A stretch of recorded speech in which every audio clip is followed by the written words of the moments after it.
Order, order. Flick Drummond to move the motion. Flick. Thank you very much, Mr Davies, and it's a pleasure to serve under your chairmanship again. And can I thank the Backbench Committee for tabling this important and timely debate. Just over 60 years ago, Mr Davies, I was born in Steamer Point Hospital in Aden and began a long fascination with Yemen in its various guises. I was born with British citizenship as my father was serving in the British Arab Army, and we left when I was 3. But ever since then, I have tracked how things have changed over the years when I've written down the changing names of the country of my birth. I've not been back since, and alongside my honourable friend for Warsaw South and her brother, the former member for Leicester East, we were also born in Yemen. We have a dream to go back. Over the last 60 years, Yemen has been divided, come back again, and has now become a long-forgotten war for many. So why is Yemen important to us? The UK has a historic interest in Yemen through the existence of the Aden colony from 1839 to 1967. But more importantly, today we are the UN penholders, and this government must continue in its leading role to promote peace. I would also like to pay tribute to the UN Special Envoy Hans Grundberg and his predecessor Martin Griffiths for all the work that they are doing and have done. So, Mr Davies, today I'm going to set the scene, as I know many others will want to take different aspects. I thought it would be good to remind people about the complexity of this war and our role. This is not to say that we should impose a Western-centric top-down structure of government for Yemen. This has been disastrous in places like Iraq. But like other Middle Eastern countries, Yemen is made up of different communities, and there's currently little feeling of a whole national identity. And the war is not as clear as some may wish it to be. Often there's too much focus on Saudi Arabia and the Iranian involvement. But it is an internal civil war and not a surrogate or proxy war. Though other outside countries are involved, either by backing the Houthi rebels or supporting the Yemeni government, they do not necessarily control them politically. Yemen has a long history of civil wars for centuries and a continual battle along the Saudi Arabian border, a border that has cut through some of the historic Yemen. It is a country divided by tribal and religious loyalties. The Houthis are more doctrinally close to the Sunnis than the Iranian Shiites regime they're often linked with by the outside world. And the Houthis are also more conservative than the southern tribes in their Sunni doctrine. I'm delighted to. For giving way, but she seemed to be implying that it was only allegations of Iranian involvement with the Houthis, whereas the Iranian regime is absolutely up to their necks in this, providing massive amounts of material. And frankly, the Houthi attacks would not be successful were it not for the destructive and disruptive behaviour of the Iranian regime. Yeah.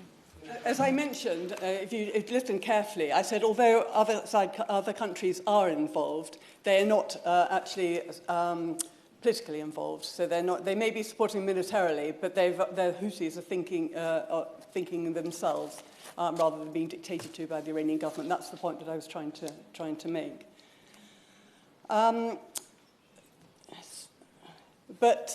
Yes, as I was saying, they're more conservative than the southern tribes with their Sunni doctrine.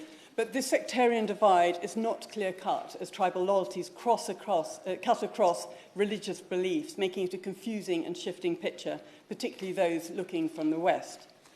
Unification in 1990 was to bring forward a representative government with elections every 7 years. But it was fragile because of the problems of power sharing, which we see elsewhere, and also closer to home.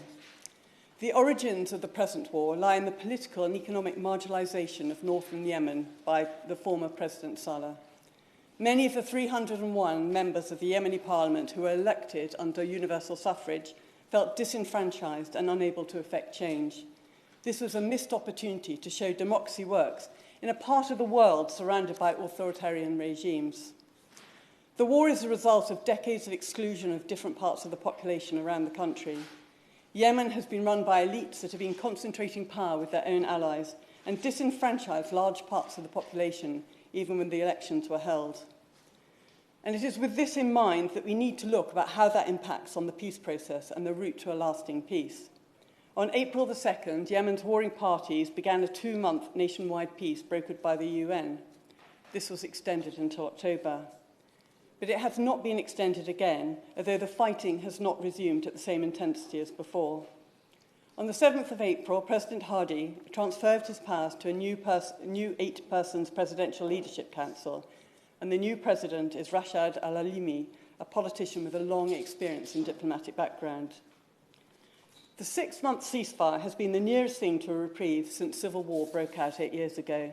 Casualties have come down countrywide, there's been an increase in fuel deliveries, and international commercial flights to and from Sana'a have recommenced for the first time in 6 years. But the latest proposals put forward by the Special Envoy have not been accepted by the Houthis.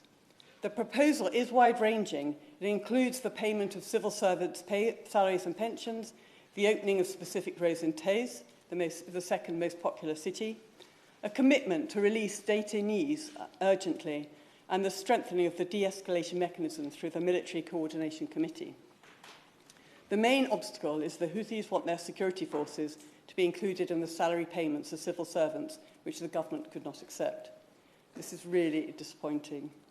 Taiz, in particular, has been in a state of partial siege since the beginning of the war, and life has been tough with the war economy inflating prices and insecurity. It was not until 2021, when Hans Grunberg was the first diplomat to visit Taiz since the start of the war, that the profile of the city and its plight was raised. Improving communications with and around Taiz must be central to negotiations. And this is one of the areas that the UK government can help, working with the Special Envoy to call on the Houthis to show flexibility. The outside world must remind the Houthis that all citizens have benefited from the peace over the last year. Any attempt to prevent oil and goods arriving from the port of Hodeidah impacts on the already difficult humanitarian crisis. Food is becoming more expensive as it becomes even more scarce. There's not enough equipment to keep hospitals and schools functioning. Only 48% of the aid needed through the 2022 Yemen Humanitarian Response Plan has been funded so far. The Houthis must realise that working towards a long-term peace process will help this, and it's in everybody's interest. Politically, the Presidential Leadership Council under President al-Alimi has unified the resistance to the Houthis. The Southern Transitional Council is the most well-known group, so we should recognise the role of Mr al-Zubayni of the STC, but also, just as important, the other members, Tariq Salah, Abdullah al-Alimi Bawazir, Sultan al-Arabda from Marib, General al-Bathani, Othman Majali, and al-Mahrami Abu Zara for their contribution to leading the council. However, the situation with the PLC is delicate, and support from the international community is vital to maintain its credibility.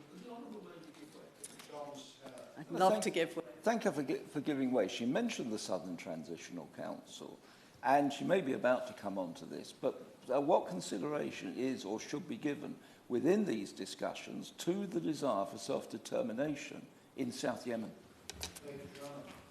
I think it's for us to determine the future of the Yemen. It's up to them to decide what they'd like to do along with the negotiations. So I would not dream of putting what I think onto what they are going to decide. And I think that's very important. As I mentioned at the beginning, we cannot put our Western-centric views on what's going on in Yemen. If they decide that they want to divide as they used to be, then that's fair enough. But I don't think we should be talking about that at the moment. Does she recognise that there is very considerable demand in southern Yemen for a degree of self-determination, if not independence, and that is very much recognised by the South Yemeni diaspora here in the UK as well? This isn't us as colonialists pressing for this. This is very much a local demand. So can I just make a point that when people are intervening, the speaker needs to accept the intervention before the person starts speaking and ask for the intervention. But please respond. Thank you very much, Mr. Davis. It's all very well for people over here to say that that's what should be happening, but we've had that before. It's been divided before. They came back together and started to have a government which, unfortunately, wasn't run properly. It can happen again to unify the country, but if it's the will of the people of Yemen that they want to divide again, then we must accept that. But, it's up to the people of Yemen that are actually living there at the moment and the people who are running the government And they're beginning to run it, you know, with a lot of credibility. So I think we have to wait for that to settle down. But it also must be clear by the Special Envoy and other allies that will help and aid will come if they take the opportunity to move on from their former position under President Hadi. Any weakness will be exploited by the Houthis and delay any future peace process. The UN Special Envoy has been tireless in his diplomatic efforts and has been asking for a new 6-month truce to allow time for negotiations for a formal ceasefire, the resumptions of an inclusive political process and talks on wider economic issues, and we must help to make this happen. On the humanitarian angle, Cleopa M. Souye, the Assistant Secretary General for Humanitarian Affairs, has spent time in Yemen helping with the 4.3 million people who have been internally displaced since the start of the war in 2015. Her role can also help with encouraging negotiations, showing that peace brings dividends. Mine clearance needs to be a priority as they're presently being washed into the farm fields. Before the civil war, 45% of the population of Yemen lived below the poverty line. That figure is now around 90%. Today, 24 million people are in danger of famine, and 40 million of those are at acute risk. 2 million children are at risk of starvation. Huge parts of the population are being sustained by relief efforts. The UK has always been one of the leading donors supporting Yemen, with more than £1 billion of aid during the conflict, and many British NGOs have been doing fantastic work. But we must recognise that the Yemen economy will need considerable help and support even after a return to peace. Yemen is facing huge challenges from climate change, with near constant drought and desertification of agricultural areas. Since the start of the war, the population of Yemen has doubled, but GDP per head has more than halved.